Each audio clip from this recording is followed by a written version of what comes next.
so we can start the meeting. Well, We started at they can start coming in. We started at 6:59. I need to get away from these folks this week.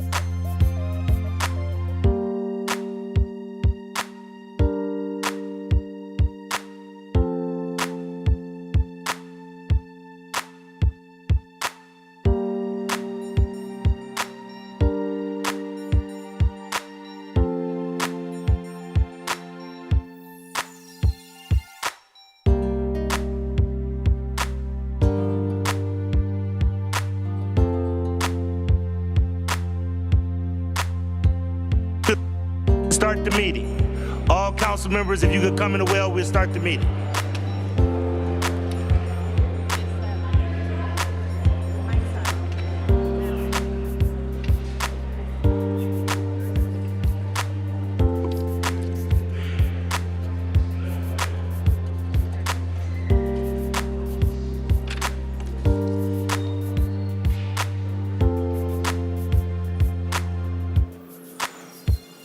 Madam Clerk, please call the roll. Griffin. Here. Bishop. Conwell. Gray. Hairston. Harsh. House Jones. Jones. Casey. Kelly. Moorer. McCormack. Polensik. Santana. Slife. Spencer. Starr. You have a quorum, Mr. President. Thank you. Will everyone please rise for a moment of silence, followed by the Pledge of Allegiance.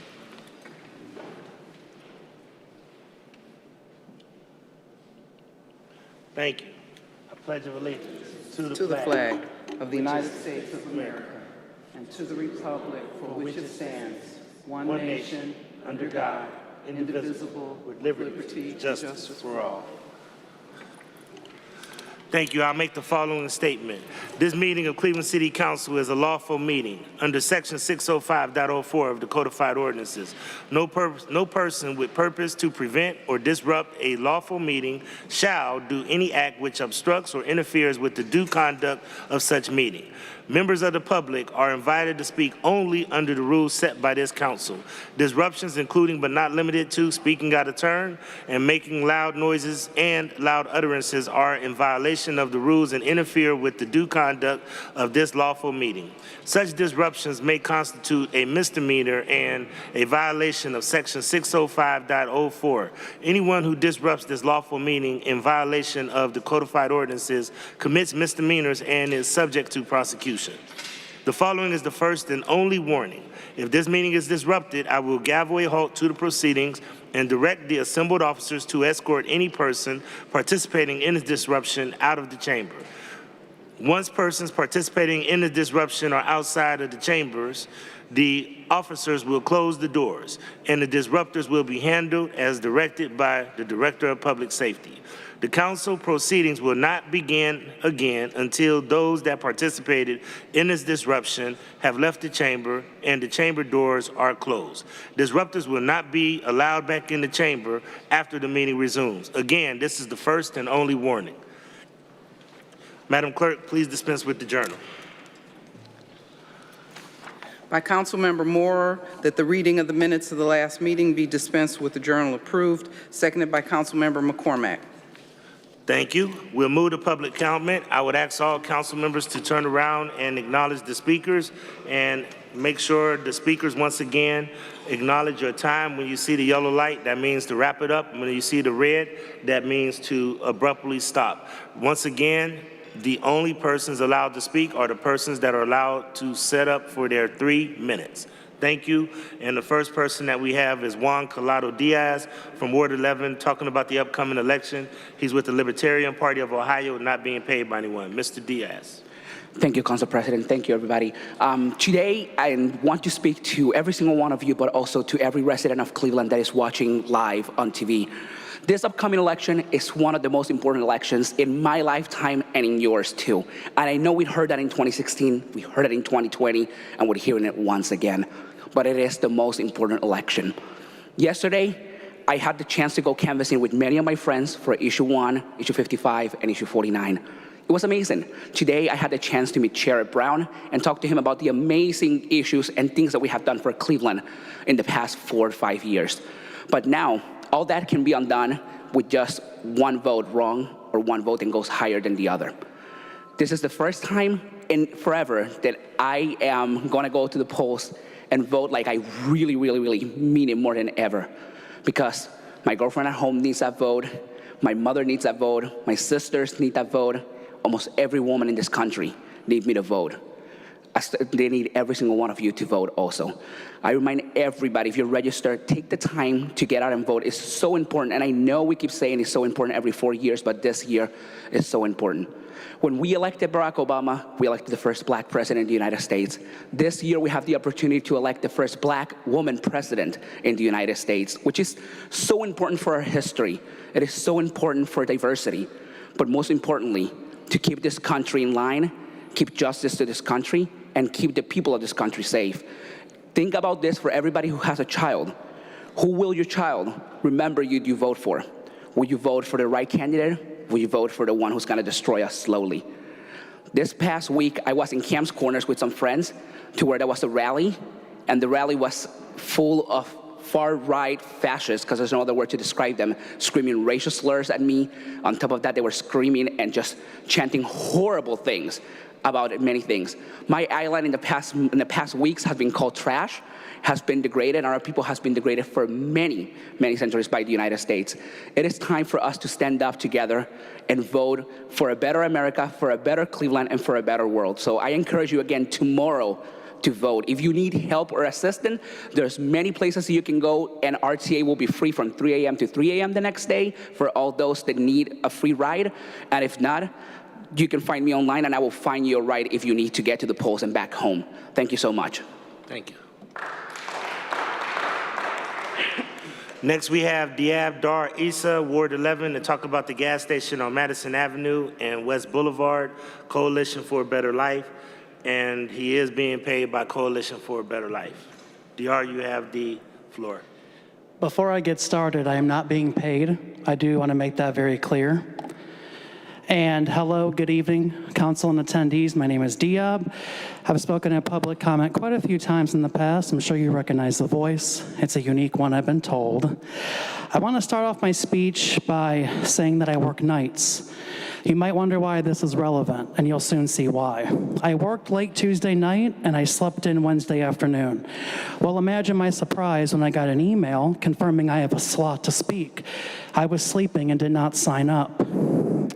Now, if you recall, there was public comment back in May where somebody used my name to call me off. And now I think they're just having fun at it, and they're randomly signing people up. I don't know who it is, but were they hoping I'd be a no-call, no-show? Were they trying to embarrass my group? I'm not sure. But I definitely think public comment needs an overhaul with security measures put in place. With that being said, I'll gladly take advantage of this free slot I've been given. With it being November, this is definitely a time of where I can reflect on how grateful I am and to show gratitude and appreciation. I think back of the fights we have had this year with Cadell Park, as well as ensuring the former CVS's new development is going to be the highest and best use and the utmost benefit to the community. While we have made tremendous strides in both of these fights, it's not over until we can celebrate the respective ribbon cuttings for both of these sites. With me given this slot, there are other things I'd like to talk about. Maybe how grateful I am that I'm able to work with such amazing, generous, thoughtful, and diligent, like-minded people who have been an amazing group of friends and activists. They have definitely made my 2024 memorable. We also need to ensure that the city prioritizes community engagement and not people such as those advocating for the gas station trying to use intimidation tactics. Also, those trying to manipulate council, and for those who are trying to silence others. I also think that we need justice for Fahim, and I also implore everybody to fight for what's right. Surround yourselves with those who will amplify your message and echo your sentiment. And in closing, make sure you don't start seeing yourself through the eyes of those who don't value you. Know your worth, even if they don't. Thank you, and that's my time. And again, I am not being paid. I don't know where you got that from. Thank you. Next, we have Sean Weiler from Brecksville to talk about November 5th election information, not representing anyone, not being paid by anyone. Sean, you have the floor. I address the Cleveland City Council through the Council President. Good evening, Councilmen. Tomorrow, November 5th, 2024 is the national general election. There are many important races for important government positions. There is a great deal of information that voters need to know but aren't informed about. I will relay some of it. First, the fact is that Kamala Harris is of doubtful eligibility to become President of the United States. She has not, to my knowledge, been proven to be, quote, natural, born citizen, unquote. To be a natural born citizen, according to law, means to have been born to U.S. citizens. I have seen no proof that presents her that her parents were both U.S. citizens at the time of her birth. Second, former President Trump was guilty of complicity with the crime of murder during towards the end of his presidency. I'm talking about the date January 3rd, 2020, when according to his unlawful order, an Iranian general was murdered in Iran. This was a war crime. So Kamala Harris is reasonably ineligible to become the first become president, and former President Trump is guilty of complicity with the crime of murder. Third, an elected official must be given, elected office, must be given to a person of above average virtue. Even if she was eligible, Kamala Harris supports the murder of unborn children, and she has the blood of many murdered children on her hands because she was the Attorney General of California. The Attorney General has the duty to enforce the just laws of the state. Fourth, everyone should know that for president and other offices, national offices, or any office, I should say, it is almost certainly futile, except as a protest, to vote for any candidate who is not either a Republican or a Democrat. That being said, he may be the best candidate from a morals perspective. The candidate on the Ohio ballot most deserving the presidency of the United States is Peter Sonsky of the American Solidarity Party. Fifth, between Republicans and Democrats, it would be morally impossible to vote for a Democrat who stands with his party platform. Democrats support evil to a much greater extent than Republicans. One example of this is the Federal Reserve. In case you didn't know, the Federal Reserve is the current cause of inflation. This year, there was a bill introduced in the U.S. House to, among other things, abolish the Federal Reserve. The sponsor and every single co-sponsor are Republicans. Finally, there are a number of other facts that ought to be known. One is that researchers have found that having an abortion increases the risk that a woman will develop breast cancer by an average of 800%. Two is the nature of money. Money is not wealth. Money is artificial wealth. Paper is not money. It's fraud. Thank you. Next, we have Mark Schuman from Ward 3, getting people out to vote, not representing anyone, not being paid by anyone. Mr. Schuman, you have the floor. I had to talk to that guy. Yes. Tonight, I'm coming to you with the topic of a weird trick to get more people to vote. And I want to start by saying nothing I'm saying here is an endorsement of any candidate.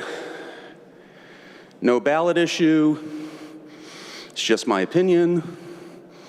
My opinion is right. Mr. President, council members, and all my friends of the public, I'm just some guy in Dearborn Avenue. I live in technically Ward 3. You know where it's got that little sawtooth bit at the end of Clark Avenue where it's kind of Ward 14, but it's kind of Ward 15. And I know you got to draw the line somewhere, but you sort of drew the line everywhere. And that's what I'm here to talk about. Everyone knows there's a big election tomorrow, right? And you got to come out for the things at the top of the ticket, but it's also really important to vote on issue 1 to end gerrymandering. And one particular council member was asking me, what more can we do to get people out to vote? And I'm saying, stop gerrymandering. All you. Because as we have a ballot measure to try to eliminate gerrymandering at the state level, and you all want me to vote for it, you're working on a gerrymandered map for yourselves. What you can do is look in the mirror and see yourselves as the problem. By far, the single most important thing Cleveland politicians can do to get people to vote is stop canceling our votes. People do the things that matter to them. People do things that result in good things.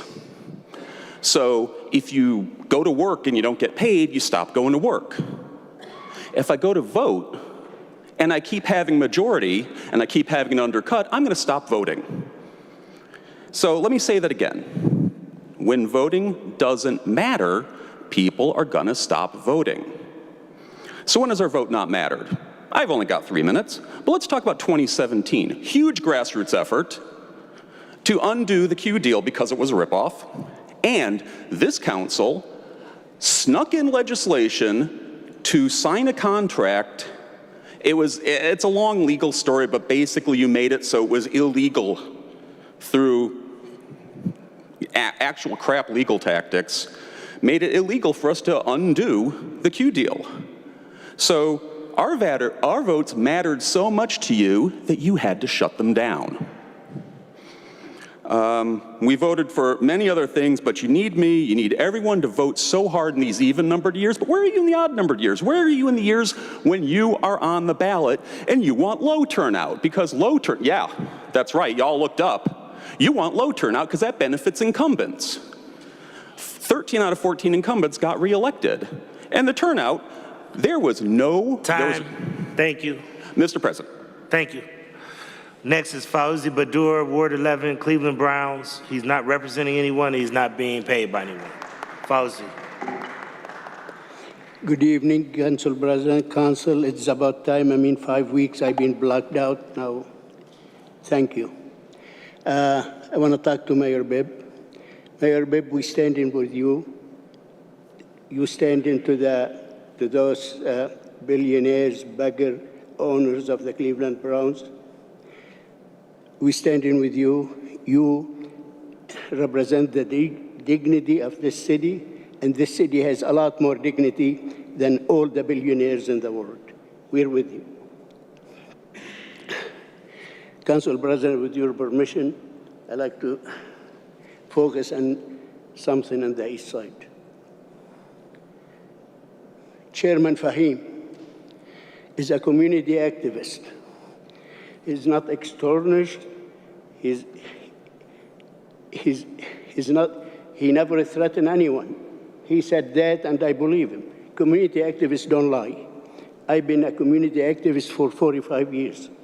We do work all we do, day and night, to protect the community, to make sure kids in the communities are safe from drugs, from gangs, from violence. And in some cases, there are business owners, they're running their business in corrupt way. They sell gas for food stamps. They sell cigarettes for food stamps. And when a community activist catch that, then they threaten the community activist. They don't want the community activist to go anywhere with whatever they find. Chairman Fahim is a person of integrity. And I know Councilman Jones is a person of decency. He told me he had nothing to do with Chairman Fahim's problem, and Chairman Fahim and Councilman Jones, they both part of that community, and I ask you to sit and talk together because you both important to your community. Other thing, President Griffin, people when they come here to speak, because they respect you, they respect this council. And if we get blocked, then we can take to the street. Whoever blocks us can't prevent us from going to the street. We don't want to go to the street. We come here because we... Time. Thank you. Thank you. Next, we have Chairman Fahim from Buckeye Woodhill to talk about the summer of 2024 from New Era, Cleveland, and not being paid by anyone. I'm so happy to be here. I'm grateful to my Creator for every breath that I am privileged to take. I'm thankful for the ancestors that have came before me and have made tremendous sacrifices for me to stand on their shoulders today. I'm also thankful to the elders from the community for passing the torch to me and having faith and believing that I would move forward with courage in the face of all adversity. And I'm also thankful to my community. And when I say my community, I don't draw the line at race. I draw the line at people that believe in the same principles and values that I do. The many people that have come down here and spoke before this council, representation from all races, religious backgrounds, sexual orientations, and so on and so forth, advocating for my character, that's powerful. And I also believe that that's what this administration fears, is our collective unity. Now, as long as the focus was just issues going on within the Black community, it was easy to ignore us. But when we see members of the Palestinian community, of the Jewish community, of the LGBTQA and others standing with us in solidarity, that's true power. And to that, I would like to say that I know this election tomorrow is important, right? But the following year, we have an even more important election taking place here in the city of Cleveland. And our focus as this coalition we're building, East Side and West Side, is to reallocate the local political power here in the city of Cleveland. And that's what this system is afraid of. That's what this administration is afraid of. And that's exactly what's going to happen. With every breath in my body, I stand on that courageously. And so things that we experienced during this past summer, I came down here and made public comment 5 times last year. 21 weeks we spent touring communities. Every neighborhood from East Side to West Side, from West 53rd to Lee and Harvard to 71st and Fleet, a gas station where 3 people had been shot in a 2-week span of time. A 15-year-old young man lost his life. Amesbury Projects, a 12-year-old girl hit with a stray bullet. Huff Heritage, King Kennedy, Outwave.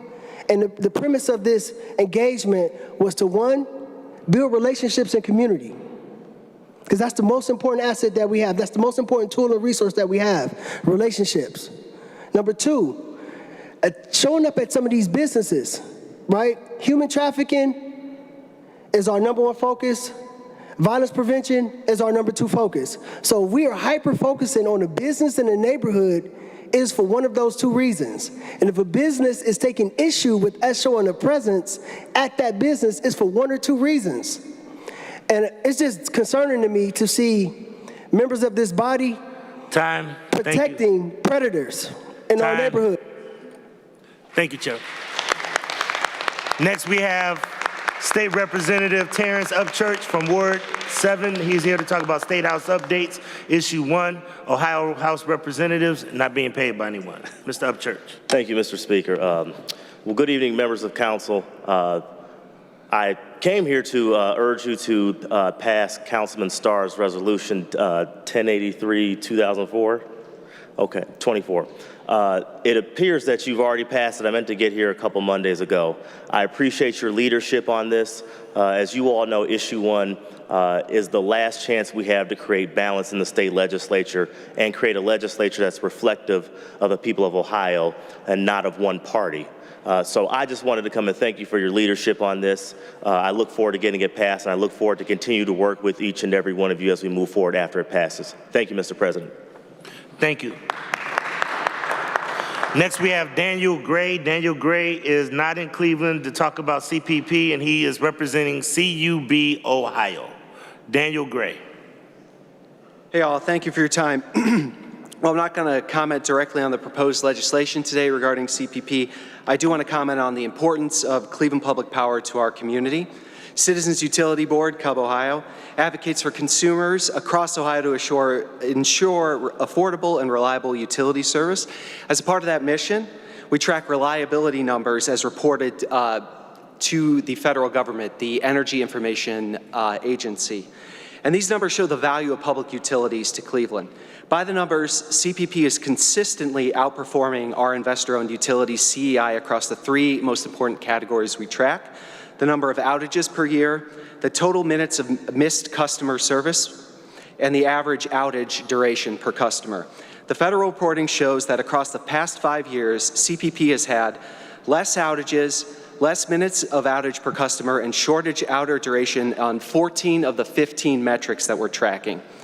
Additionally, CPP has scored better on 6 out of the 6 reliability scores versus CEI for the first 2 years of this administration. It's a rolling number, so we only have through 2023. And to put a final data point on this strong performance, in 2023, the last year of numbers that we have, CPP actually outperformed all of the other investor-owned utilities across the state for a reliability standpoint. And then finally, to put a real-life example of what this means in practice, we can look at the recent storm outages, the tornadoes in August. Based on our research, 85% of CPP customers had their service restored within 72 hours, while at that same point, more than 50% of CEI customers were still without service for more than a couple days afterwards.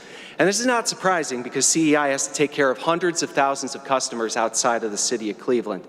I think that actually proves the point here, which is that we need a utility that's focused directly on the residents of Cleveland, does not have a profit motive, and is regulated by the folks here in this room and not the folks in Columbus. In short, we need a healthy Cleveland public power, and we hope you all do the right thing to support that. Thank you.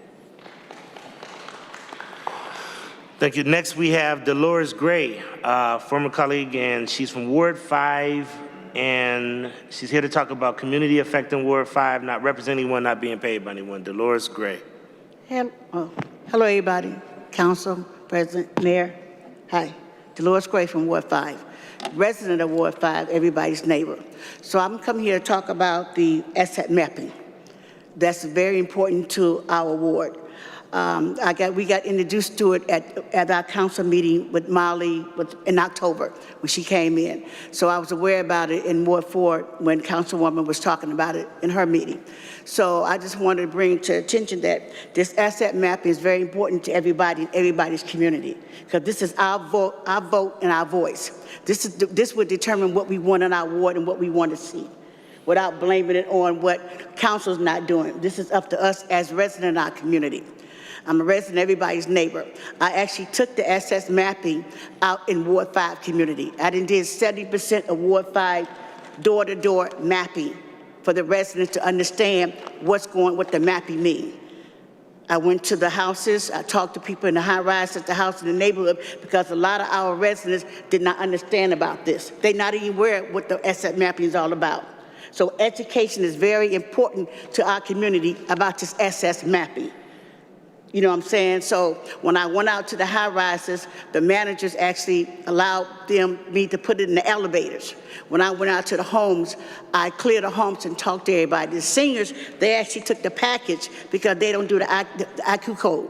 So the seniors took the package, I gave them my number. When they finished it, I picked up the packages. The people in front of me, young people, did the IQ code, actually in front of me. When I was talking to them, boom, on their phone, boom. So we had a conversation about it, understand that this will bring what we want in our neighborhood. I mean, even with council still signing off on it, they would pick and choose. They would know what they want in the neighborhood. They'd be aware of what they want in the neighborhood. Because the majority of our people in our community don't come out to the meetings. The majority of our people don't show up because they don't know to know.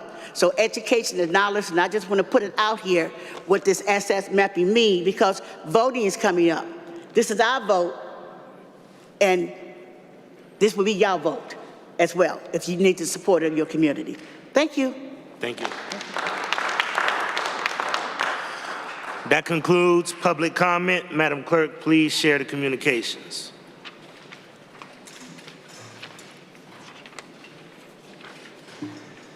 File number 1220-2024, dedication plat for Harbor Road re-subdivision on the east side of West 44th Street between Orchard Avenue and Apple Avenue in Ward 3, approved by committees on municipal services and properties and development, planning, and sustainability. Without objection, the plat is approved.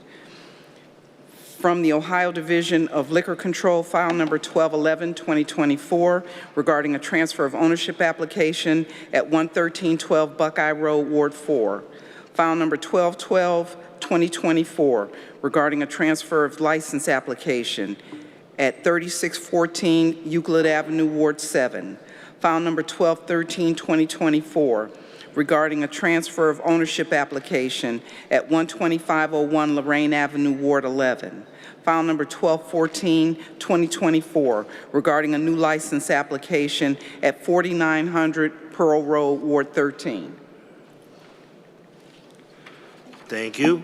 Are there any condolence resolutions? Resolutions of condolence by Councilmember Jones for Willie Myrtle Curry, by Councilmember Griffin for Tyus Jamode Tidmore, by all members of council for Susan J. Cave, by Councilmember Griffin for Mary Martha Randall. Thank you. Are there any other condolence resolutions? Any other condolence resolutions? Councilman Kerry McCormick. Thank you, Madam Clerk. If you could please hold a number out for Robert Stockhausen. Thank you. Thank you. I'm going to, I don't see anybody with a mic up for this person. I want to make sure that we acknowledge Miss Mary Ann Davis. Mary Ann Davis. And she's the mother of Hank Davis, activist. And then also Quincy Jones. Want to make sure we acknowledge Quincy Jones. Are there any other condolence resolutions? Councilman Kevin Bishop. Mr. President, could you please hold out a number for Ms. Ty Hurd? Please hold out a number. We did that while I was gone. Ms. Hurd, thank you. Councilman Michael Polensek. Mr. Chairman, Madam Clerk, I would ask that my name be added to Mrs. Davis's condolence. She's been a long-time resident of my community. Thank you. Thank you. I'm going to ask if Anthony Hairston and Councilman Polensek be added to Ms. Davis's proclamation, if we could. Okay? All right. Are there any congratulatory resolutions? Any congratulatory resolutions? Resolutions of congratulations by Councilmember Starr for Shiloh Baptist Church, by Councilmember Conwell for Sarah Pettit, by Councilmember Slife for Captain Kristen Riley, by Councilmember Slife for Officer Timothy Riley, by Councilmember Starr for Dolores Gray. Resolutions of recognition by Councilmember Griffin for Transgender Day Remembrance, by Councilmember Griffin for Daniel Leeserman, by Councilmember Slife for Specialist Michaela J. Jeffries, by Councilmember McCormack for Pilgrim United Church of Christ. Thank you. I'm going to ask if all council members can rise for a moment of silence.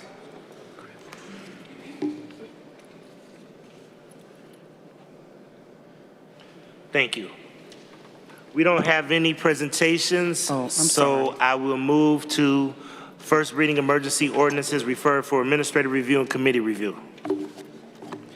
Ordinance 1197, 2024 by Council Members Harsh and Griffin, authorizing Director of Community Development to enter into a grant agreement with United Way of Greater Cleveland to act as the city's fiscal agent to administer and provide a tenant resources and outreach program to increase tenant housing stability. Ordinance 1198, 2024 by Council Members House Jones, Slife, and Moorer to supplement the codified ordinances of Cleveland, Ohio by enacting new Chapter 147 relating to creation of the Department of Community Crisis Response. Ordinance 1199, 2024 by Council Members Polensek, Bishop, Hairston, and Griffin by departmental request, authorizing Director of Capital Projects to lease certain property located north of Interstate 90 near Waterloo Road and Marginal Road to Meadow City LLC for the purpose of developing native seed garden plots for a term of 3 years. Ordinance 1200, 2024 by Council Members McCormack, Bishop, Hairston, and Griffin by departmental request, authorizing Director of Capital Projects to lease certain property located at and under the Superior Viaduct Arch number 6 to the John G. Johnson Construction Company and/or its designee for parking and material storage for a term of up to 5 years with one 5-year option to renew, exercisable by the Director of Capital Projects. Ordinance 1201-2024 by Councilmember Griffin by departmental request, authorizing Director of Finance to pay as moral claims the sums opposite the names of the claimants. Ordinance 1202-2024 by Councilmembers McCormack and Griffin by departmental request, authorizing Director of Port Control to employ one or more professional consultants to conduct an economic impact study at Cleveland Hopkins International Airport. Ordinance 1215-2024 by Councilmembers Bishop and Griffin by departmental request, authorizing Director of Public Works to apply for and accept a Talent for Tomorrow Digital Equity Challenge grant from the United States Conference of Mayors for the city's Rec and Tech initiative, and to apply for and accept grants from other entities for this purpose, to enter into various written standard purchase requirement and professional service contracts needed to implement the grant. Ordinance 1217-2024 by Councilmember Griffin by departmental request, to amend sections 5, 8, 25, 30, 34, 36, 40, and 42 of Ordinance 194-2021 as amended, relating to salaries for various classifications. Ordinance 1219-2024 by Mayor Bibb and Councilmember Griffin, authorizing Director of Finance to enter into one or more agreements with Gateway Economic Development Corporation of Greater Cleveland for the contribution of city funds for the repairs and improvements to Progressive Field and Rocket Mortgage Fieldhouse. First reading emergency ordinances to be passed. Ordinance 1204-2024 by Councilmember Casey, to amend the title in Section 1 of Ordinance 652-2024, passed June 3, 2024, relating to a First Amendment agreement with Bel Air Puritas Development Corporation, DBA Jefferson Puritas West Park Development Corporation for Cleveland City Council. Ordinance 1205-2024 by Councilmember Hairston, to amend Section 5 of Ordinance 1168-2024 relating to a grant agreement with Jonad Properties or its designee. Ordinance 1206-2024 by Councilmember McCormack, consenting and approving the issuance of a permit for the Cleveland Cocoa Run, February 15, 2025, managed by Hermes Sports and Events. Ordinance 1207-2024 by Councilmember McCormack, consenting and approving the issuance of a permit for the Inside the Park Home Run, June 15, 2025, managed by Hermes Sports and Events. Ordinance 1208-2024 by Councilmember House Jones, consenting and approving the issuance of a permit for the 7th Annual Cleveland Current Dash on March 1st, 2025, managed by Hermes Sports and Events. Ordinance 1216-2024 by Councilmember Griffin by departmental request, to make additional appropriations of $450,000 to the Enterprise Fund. Read the motion to suspend the rules. By Councilmember Moore, that the rules be suspended and the legislation just read be placed on final passage, seconded by Councilmember McCormack. Call the roll. Griffin, Bishop, Conwell, Gray, Hairston, Harsh, House Jones, Jones, Casey, Kelly, Moore, McCormack, Polensek, Santana, Slife, Spencer, Starr. 16 yeas. Call the roll on passage. Griffin, Bishop, Conwell, Gray, Hairston, Harsh, House Jones, Jones, Casey, Kelly, Moore, McCormack, Polensek, Santana, Slife, Spencer, Starr. 16 yeas. Thank you. First reading emergency ordinances referred for administrative review and committee review. Ordinance 1203-2024 by Councilmember Conwell, changing the use, area, and height districts of parcels of land east of 105th Street between Churchill Avenue and Orville Avenue. First reading emergency resolutions to be adopted. Resolution 1209-2024 by Councilmember Santana, withdrawing objection to the transfer of ownership of location of a C2 liquor permit to 3228 West 65th Street and repealing Resolution 535-2024, objecting to said permit. Resolution 1210, 2024, by Councilmember Hairston, objecting to the transfer of ownership of a D3A, D3, and D1 liquor permit to 18025-29 Euclid Avenue. Resolution 1218, 2024, by Councilmember McCormack, approving the recommendation of the Committee on Council Operations regarding hiring certain employees by Cleveland City Council. Read the motion to suspend the rules. By Councilmember Moore, that the rules be suspended and the, and the legislation just read be placed on final passage, seconded by Councilmember McCormack. Call the roll. Griffin, Bishop, Conwell, Gray, Hairston, Harsh, House Jones, Jones, Casey, Kelly, Moore, McCormack, Polensek, Santana, Slife, Spencer, Starr. 16 yeas. Call the roll on adoption. Griffin, Bishop, Conwell, Gray, Hairston, Harsh, House Jones, Jones, Casey, Kelly, Moore, McCormack, Polensek, Santana, Slife, Spencer, Starr. 16 yeas. All right. Second reading emergency ordinances to be passed.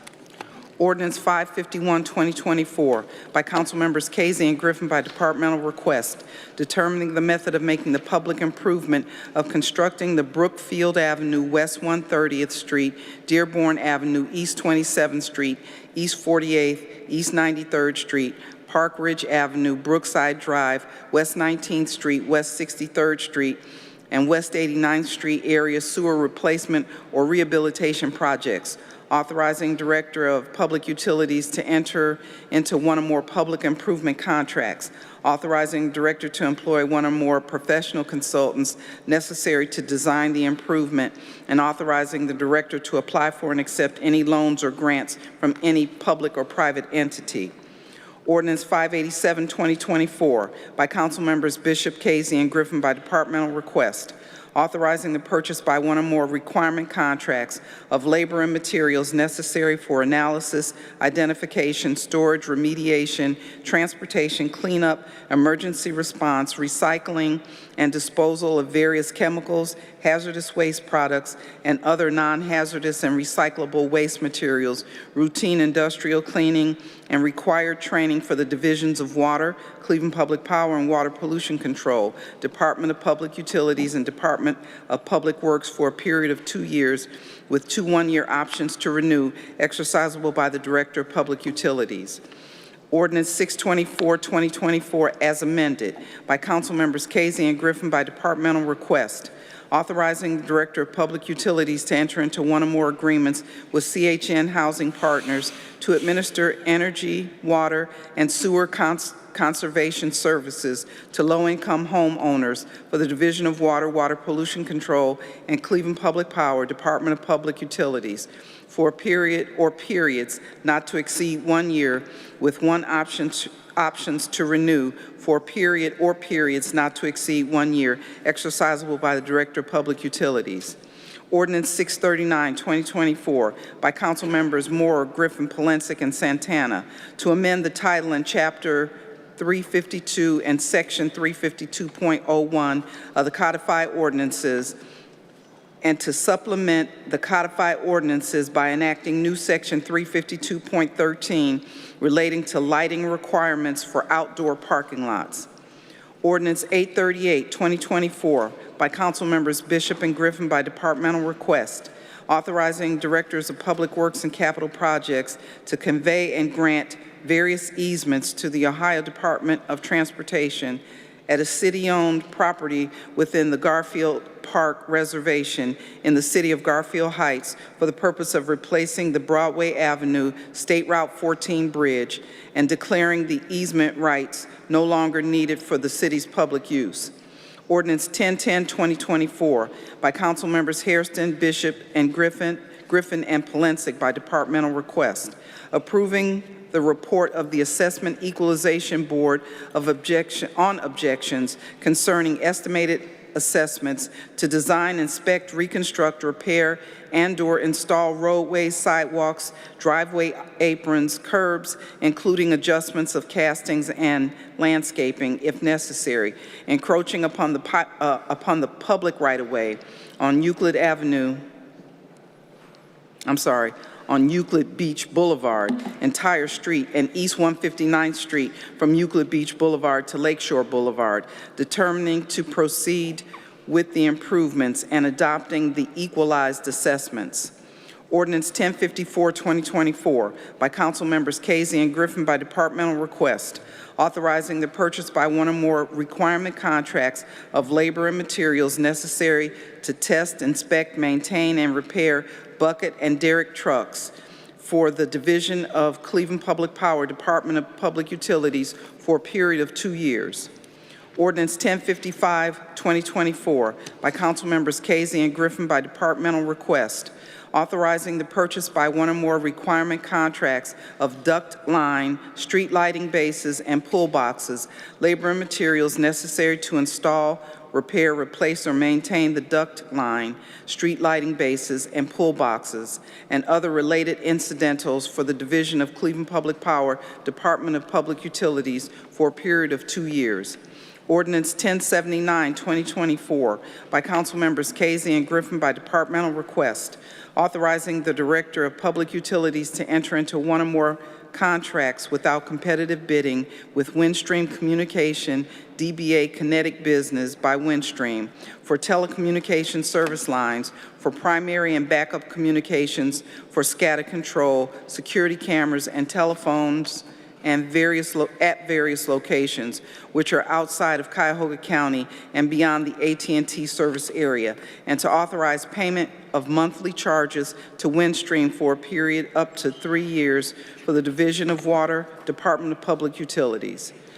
Ordinance 1114, 2024, excuse me, as amended by Council Members Polensek and Griffin by departmental request, authorizing the Director of Public Safety to amend lease number LS 2018-24 with Cuyahoga County for the lease of certain space located on various floors of the Justice Center to extend the term for 1 additional year beginning October 2nd, 2024, and to include additional space for the Clerk of Cleveland Municipal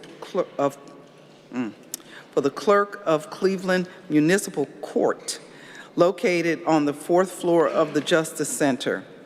Ordinance 1115, 2024, by Council Members Polensek and Griffin by departmental request, authorizing the Director of Public Safety to apply for and accept a grant from the Ohio Office of Criminal Justice Services for fiscal year 24 Recovery Ohio Law Enforcement Program to provide funding for the operation of the Cartel Gang Narcotics Laundering Task Force. Ordinance 1116, 2024, by Council Members Polensek and Griffin by departmental request, authorizing the Director of Public Safety to apply for and accept a grant from the Ohio Office of Criminal Justice Services for fiscal year 2024 State Burn Memorial Justice Assistance Grant to provide funding for the operation of the Cartel Gang Narcotics Laundering Task Force and authorizing agreements with various entities to implement the grant. Ordinance 1118, 2024, by Council Members Casey and Griffin by departmental request, authorizing the Director of Public Utilities to employ one or more professional consultants to administer a backflow data management program for a period of 3 years with 2 one-year options to renew, exercisable by the Director of Public Utilities. Ordinance 1169, 2024, by Council Members Hairston and Griffin by departmental request, authorizing the Director of Economic Development to enter into a grant agreement with Greater Cleveland Media Development Corporation, DBA Greater Cleveland Film Commission, or its designee, to assist with the general operating expenses of the organization. Ordinance 1170, 2024, by Council Members Polensek, Hairston, and Griffin by departmental request, authorizing the Director of Economic Development and the Commissioner of Purchases and Supplies to enter into a purchase agreement with Kasem Properties or its designee, and authorizing the Commissioner of Purchases and Supplies to purchase property located at 15900 Lakeshore Boulevard, which will be placed into the city's land reutilization program for future redevelopment for the Department of Economic Development. Read the motion to suspend the rules. By Councilmember Moore, that the rules be suspended and the legislation just read be placed on final passage, seconded by Councilmember McCormack. Call the roll. Griffin, Bishop, Conwell, Gray, Hairston, Harsh, House, Jones, Casey, Kelly, Moore, McCormack, Polensik, Santana, Slife, Spencer, Starr. 16 yeas. Call the roll on passage. Griffin, Bishop, Conwell, Gray, Hairston, Harsh, House, Jones, Councilwoman Spencer. Please mark me as a recusal from 838. Thank you. Thank you. So noted. Griffin, Bishop, Conwell, Gray, Hairston, Harsh, House, Jones, Casey, Kelly, Moore, McCormack, Polensik, Santana, Slife, Spencer, Starr. On 8/38/2024, 15 yeas, 1 recusal. On all others, 16 yeas. Thank you. Second reading emergency ordinances to be passed. Ordinance 957/2024 by Council Members Casey and Griffin by departmental request to amend various sections of Chapter 523 as amended by various ordinances, to repeal Section 523.021 and to enact new sections 523.0491, 0366, 67, 28, 29, and all relating to rules and rates for electricity charges for the Division of Cleveland Public Power. Thank you. Read the motion to suspend the rules. By Councilmember Moore, that the rules be suspended and the legislation just read be placed on final passage. Seconded by Councilmember McCormack. Call the roll. Griffin, Bishop, Conwell, Gray, Hairston, Harsh, House, Jones, Casey, Kelly, Moore, McCormack, Polensik, Santana, Slife, Spencer, Starr. 16 yeas. Call the roll on passage. Griffin, Bishop, Conwell, Gray, Hairston, Harsh, House, Jones, Casey, Kelly, Moore, McCormack, Polensik, Santana, Slife, Spencer, Starr. 16 yeas. Thank you. Second reading emergency resolutions to be adopted. Resolution 958/2024 by Council Members Starr, Bishop, and Hairston by departmental request, declaring the intent to vacate the remaining portion of Sherman Court. Read the motion to suspend the rules. By Councilmember Moore, that the rules be suspended and the legislation just read be placed on final passage. Seconded by Councilmember McCormack. Call the roll. Griffin, Bishop, Conwell, Gray, Hairston, Harsh, House, Jones, Casey, Kelly, Moore, McCormack, Polensik, Santana, Slife, Spencer, Starr. 16 yeas. Call the roll on adoption. Griffin, Bishop, Conwell, Gray, Hairston, Harsh, House, Jones, Casey, Kelly, Moore, McCormack, Polensik, Santana, Slife, Spencer, Starr. 16 yeas. Thank you. Are there any introductions? Councilman Kerry McCormick. Thank you, Mr. President. I wanted to welcome tonight Ms. Angela Davis of Ward 3, who I think is still with us here today. However, she is not only has the title of being a Ward 3 community member, but as of this evening, too, a recipient of the Joseph R. Biden Lifetime Achievement Award for her commitment to building a stronger nation through volunteer service. So I just wanted to welcome her and congratulate her.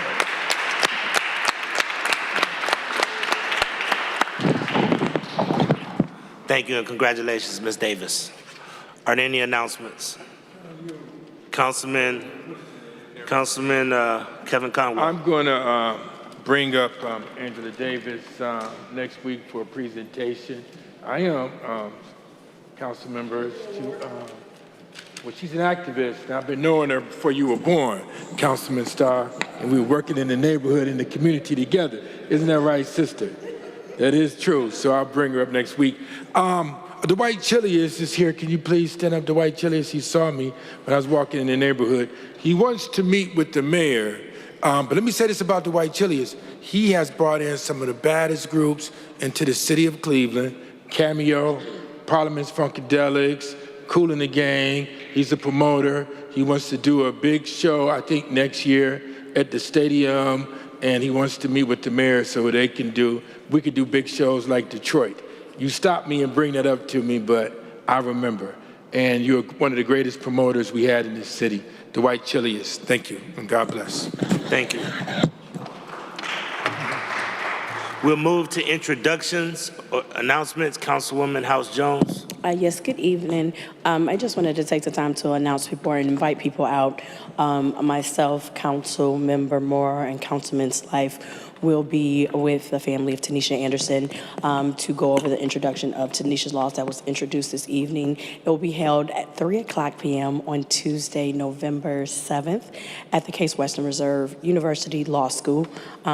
This was some work of some young people in our community in partnership with the family, and we think it's a great time to begin to have the community conversations over the next year. So if those who are interested, please feel free to join us. Thank you. Hey, Councilwoman, can we get clarification? Tomorrow is Tuesday, November the 5th, and you said Thursday. you meant to say Thursday, November the 7th. Oh, I'm sorry, y'all. It's a lot. Thursday, November 7th. It will not be November 5th. Thursday, November 7th at 3 p.m. Thank you. Any other announcements? Seeing no other announcements, we'll move to miscellaneous. Councilman Chris Harsh and Councilwoman Rebecca Mora have asked me for extra time. Thank you, Mr. President. I rise tonight to ask that we fix these microphone stands one day so they stop running away from me. Just hold it if you could. Somebody could help him out. I'd like to speak with my hands. Somebody, could we, Councilman Stark, can you help him out a little bit? Can somebody help? Mr. President, I'll try to make this brief. Despite my cool exterior, I am on the inside of all rage, like most of you. And what rages me and drives and fuels my fire is lies, mistruths, and half-truths that I hate them. They wake me up in the middle of the night and think about things that people say that aren't true. It drives me crazy. I live in America, like the rest of you, and we have a First Amendment, so you kind of got to get over it, right? Because people are allowed to lie. But what makes me madder is when good people of good conscience repeat these lies and say the same mistruths over and over and over again until people start believing them. And I've noticed a number in my couple of years here at council, a couple of things that aren't true that we keep saying over and over and over again. I would like us to stop saying these things. So I'm going to start knocking these off 1 week at a time. All right? Tonight's lie comes to us from Brent Larkin and Waldo Bartlemont. I read in separate articles they wrote that in 1967, Carl Stokes got 75% voter turnout in Cleveland. And this should blow your mind, right? 75% voter turnout. We probably won't get that tomorrow, right? 75% voter turnout is astounding. And I thought I had to look into this number, so I did. I got myself a spreadsheet, opened up Excel, and started looking at every single mayor's race from 1967 until 2021 to see if this was true. And I'll get to why in a minute, but first let me tell you what the data says. In 1967, 256,000 Clevelanders voted in the mayor's race, which is a lot of people. And there were 325,000 registered voters, and that was actually 79% turnout. In 1967, in 1969, 237,000 people voted out of 316,000 registered voters, and that was 75% voter turnout. So I found that Waldo and Brent were right. We used to have 75 to 79% voter turnout in Cleveland, but it's an incredibly depressing thought to think that we went from 75% voter turnout down to our low 20s where we are today. So I kept looking, and the first thing I looked at was the population of the city, which has changed dramatically. In 1970, in the census, there were 750,000 people in the city of Cleveland. There are three numbers that matter when it comes to voter turnout, right? The number of people that voted, the number of people that were registered, and the number of people that lived in your city. And if we take the population of Cleveland in 1970 and do the math on the number of people that voted, we find out that Carl Stokes actually got 31% turnout. 31% of the people that live in the city of Cleveland voted in that election. And the following year is about the same, about 30%. And in 1971, it was about 30%. And if you keep going down the list, you find out that in 1973, Mercedes Cotter didn't do well, and that election had 20% turnout of the percentage of the people that live in Cleveland. Okay, we're using a consistent standard here.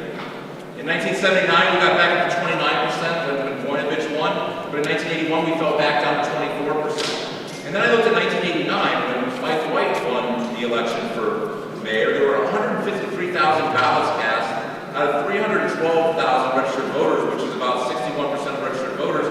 But lo and behold, the population in 1990 was 505,000, which means that Mike White got 30% of the city to turn out in 1989. So Mike White and Carl Stokes got the same percentage of Cleveland to vote in both of their mayoral races. And I'll tell you why this is important in a minute, but let's get to the future. Let's get to the present, and then we'll talk about the future. In 2001, Mayor Kimball had 23% turnout of people living in the city of Cleveland. In 2009, Frank Jackson had 20% turnout. And we don't see these numbers go down until about 2013-17. And in 2021, Mayor Bibb in his race saw about 15% of the city's population turnout, which is down from our historical average. But what's really interesting is that we bobbed from 30 to 20% for almost a century, 30 to 20%, until dipping below 20%. And this is important because, again, it's massively depressing for us to think that somehow we have all gone from a 75% voter turnout city to a 20% voter turnout city when we haven't. It's also very disingenuous for us to think that there was a golden era of civic participation in Cleveland where 75% of the city was voting. That's misinformation. We shouldn't think about our city that way. We should be consistent with our numbers and stop saying that there was 75% turnout. It never happened. When I heard a lot of people in this hall say that, because it's one of those numbers we just keep saying over and over, and we never look around to look at it. The last thing I want to say is that while the population of Cleveland declines dramatically, we don't really see a big change in turnout until the mid-2010, 15, 20 era. And we should try to figure out why that happened. We should try to figure out why we went from about 23, 25% down to 20% or 15% turnout. And studying those numbers, I have a sinking suspicion that it's got more to do with income in Cleveland than it does with civic engagement. So I'm going to bring another one of these out in a couple of weeks, but please, everybody, you are the thought leaders in Cleveland. People listening to you, stop saying, Stowe's got 75% turnout. He did not. He got 30% turnout, and that's what we normally get in Cleveland for Americans. That's all. Thanks. Thank you. Thank you. Councilwoman Rebecca Moore. Thank you. First of all, I will say that Director Williams did try to get these tightened up, and here we'll see. But I think we're going to test it out. Maybe, Danny, if you'll let it go, I think it'll still slip down just a little bit. But just incredibly responsive director. Last time this was slipping down, he texted me to say that they'd had him ratcheted down. So we'll figure it out by the end. Council President, I rise tonight to tell you the story of this device that I am holding, in which, if I take off the cap for it, it will measure the level of brightness in this room. Because this is the instrument that I used to help inspire the Bill 639-2024, which passed this evening. And I want to tell you that getting this device, which cost me about $40 on Amazon.com, and which you all can purchase as well, came about from a small act. It came about from a resident of mine who lives at 7050 Broadway Avenue, a senior building, who felt like the parking lot outside her building was too small. And I'll tell you what, she wasn't alone, because she called me, then her neighbor called me, then her neighbor's neighbor called me. And I'd been at this building before, okay? These were some landlords that I dealt with because they'd let their only elevator in the whole apartment building go into disrepair and be non-functional for more than 30 days. And the residents got to know each other through that process. They helped each other out, delivering bottles of water and helping get laundry up and down the stairs for the people who couldn't walk. And when they decided that they wanted to band together, they picked their next battle. And the battle they picked was their parking lot outside of their apartment building. And they called me to say, it is way too dark. And I went out there myself. I went out there, and it was pretty dark to me, but I didn't have a way to measure it, and I didn't know what was going on, so I talked to their property manager and their landlord, and they weren't interested in fixing it. They weren't interested in making it any brighter, and they told me, how do you know it's too dark? It's just fine for us. And when I looked around, I learned about this, an illuminance meter, which measures how bright it is in a room. And I learned that plenty of other cities all around the country, including many in Ohio, put a standard into their law about how bright a parking lot has to be at night. And no, this isn't about, flooding the lights bright up into the sky, disturbing your neighbors, anything like that. It's about the lights that shine down and how comfortable you feel, how safe it is for you, a resident of the city of Cleveland, to walk to your car or walk to your building at night. And once I bought this and I learned about the International Illumination Engineers Society, which says that we must have at least 1 foot candle of lighting in our parking lots, I took this out, and wouldn't you know that a lot of this parking lot was registering at 0.05, nowhere near bright enough. But I didn't have anything I could do about it. And so I'm grateful to have worked with my colleagues here on City Council, with our law department, with our Department of City Planning, to draft and implement the bill that we passed this evening, which sets a standard for our parking lots of at least 1 foot candle. So thank you.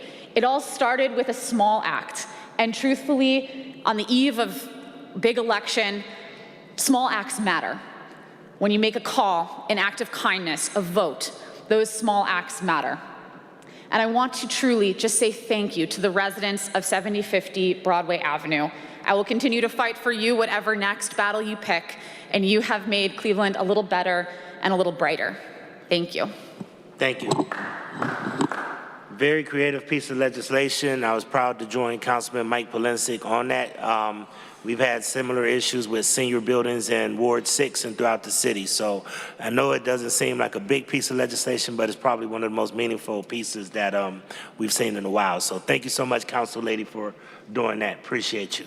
All right, Madam Clerk, seeing no one else, Councilman Richard Starr. Hold on, we got Councilman Starr and Jones.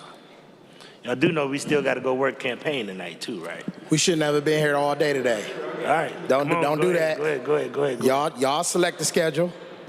Don't do it when it's good for you and not good for us. No, I just want to speak tonight just to send a reminder. I know Councilwoman House Jones spoke a couple weeks ago about this heat issue that we're dealing with. I did get some more information from both parties or organizations that help people with heat. So just so everyone understand that Cleveland Housing Partners Home Energy Assistance Program Winter Crisis Initiative, the number of residents CHN is able to serve has decreased. Only those residing within specific zip codes can receive assistance through CHN's heat program. The eligible zip codes are 44102, 44106, 44108, 44109, 44110, 44113, 44117, 44119, 44120, 44123, 44125, 44132, 44135, 44137. Residents who live outside of these designated areas are required financial assistance for their utility bills should contact Step Forward and a local agency. Most of this has happened due to funding that was cut. And if you understand the history of HEAP, a program that helps a lot of individuals, that is a federally funded program, and it also comes from some state funding as well. So there's some things we may need to look at too as legislators, because when those type of cuts happen, whether it's on the state level, federal level, it affects our residents in our neighborhood. And I think we should do better by working to make sure these programs are in place. So I just want you to know that this is very important, that the funding cuts do not eliminate access to the services, but it also cuts opportunity to have people to work with our residents. So I just wanted to send that reminder. Thank you. Councilman Joseph Jones. Thank you, Mr. President. I rise to talk about public service. And the first person I want to just give some recognition to is a young lady. Every time I call her, no matter what the issues are, and sometimes the situations have been in other departments, and she has always went above and beyond. We had an issue on Fairfax Avenue where the property was just absolutely atrocious. And we had complained and complained about it for quite some time. And the city just seemed not to really move upon the situation where there were hundreds upon hundreds of tires and debris. It was really nasty property. The grass hadn't been cut, and the residents in the neighborhood had been complaining again and again about this Fairfax Avenue property. And we had complained about this for 2 years, amongst other properties that we've been complaining about. And then I just had a conversation with the young lady, and her name is Brenda Nelson. And not only this property did she clean up, but she also cleaned up several other properties that we brought to her attention. And I just want to say is Bonnie Teewan here? She's not here. I just want to make sure I know the administration is going to let Bonnie Teeman know that she has an outstanding person in her office in Brenda Nelson. We really appreciate her work and her hard work ethic. And every time I give her a call, she always picks that phone up. So I really appreciate that. And then I want to just turn my attention also, because I believe in thanking people for what they do. I want to thank the administration. I want to thank Mr. Williams, Frank Williams. I saw him and Randy Scott of the Streets Department at the corner of Lee and Harvard as they were grinding out the road so they can stop all of these street takeovers that have had a very profound negative impact in our community in particular, something that I had been complaining about for several years. And so it's really good to see that there.